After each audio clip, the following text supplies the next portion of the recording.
Hello friends, आज की कहानी है अकबर बीरबल की कहानी हवा महल।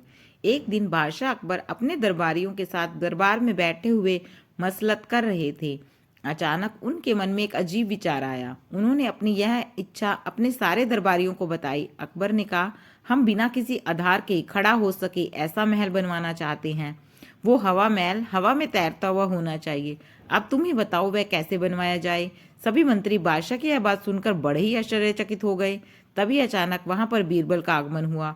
बीरबल को अकबर की ने भी यही इच्छा बताई। अकबर की किसी बात को भी बीरबल बिल्कुल ना नहीं करते थे।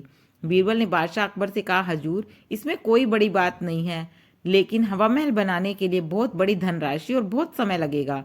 बादशाह ने बीरबल की बात सुनी और कहा, हाँ बीरबल, मुझे कोई ऐतराज नहीं है। तुम तुम्हारा काम कल से ही शुरू कर दो। अगले ही दिन बीरबल ने अपने नौकरों को 100 तोते लाने के लिए कहा, जो उसने अपनी बेटी को दे दिए। बीरबल ने अपनी बेटी से कहा, बेटी, इन सभी तोतों को तुम्हें कुछ सिखाना होगा, जैसे पानी लाओ, ईंटें लाओ, जल्दी काम करो और हाँ, इन्हें ठीक से सिखाना। उसने अपनी पिता की बात का मान रखा और अगले कुछ महीनों तक वह उन तोतों को यही बात सिखाती रही। एक दिन अचानक बादशाह अकबर को अपने हवा में तैरते हुए हवा महल की याद आई।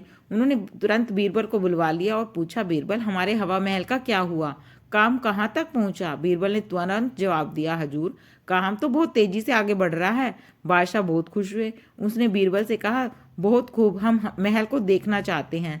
तब बीरबल ने बड़े अदब से कहा, जरूर जहांपना, कल ही वहां चलेंगे। अगले दिन बीरबल उन्हें एक बहुत बड़ी बंद जगह पर ले गया। वहां उन्होंने उन तोतों को खुला छोड़ दिया। अकबर जब उस जगह पर पहुंचे तो उन्हें बहुत आश्चर्य हुआ। तोते चिल्ला रहे थे, पानी लेकर आओ, ईंटें लेकर आओ, जल्दी काम करो, जल्दी करो, ठीक से काम करो, ठीक से काम करो। यही वाक्य फिर से दोहराते हुए तोते वहां यहाँ उड़ रहे थे। यह सब देखकर अकबर को बहुत आश्चर्य हुआ। वह बीरबल की ओर देखकर बोले, बीरबल, यह क्या है? हमारा महल कहाँ है? बीरबल ने सिर झुकाते हुए कहा, जहांपना, यह हवा महल हवा में ही बन रहा है और हवा में ही बन रहा है, इसीलिए आप उसे देख नहीं सकते। बादशाह अकबर को बड़ी हंसी आई। उन्हें बीरबल को शाबाशी देते हुए कहा, बहुत खूब बीरबल, हम तुम्हारी चतुराई से बहुत खुश हुए। तुम्हारा तो कोई जवाब ही नहीं है। ऐसी रोचक और मनोरंजक कहानियां सुनने के लिए please like, subscribe and share my channel. Thank you.